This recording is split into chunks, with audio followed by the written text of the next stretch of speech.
I have directed that immediate measures be undertaken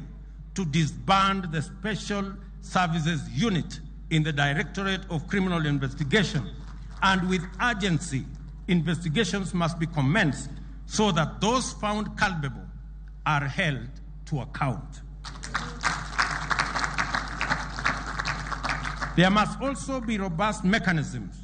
throughout the police service to maintain high professional standards, scrupulous adherence to the rule of law,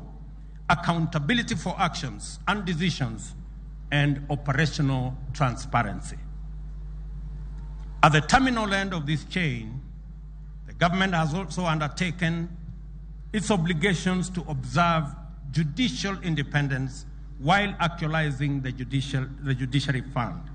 enhancing budgetary allocation to enable it to invest in infrastructure and facilitate the appointment of more judges, to expand access to justice. Effective deterrence of crime requires robust prosecution, while economic efficiency,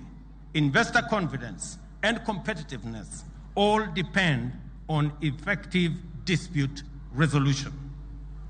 A well-resourced, independent, impartial, and thoroughly professional judiciary is indispensable for good governance, law and order, and is also essential for financial sustainability, transactional effectiveness,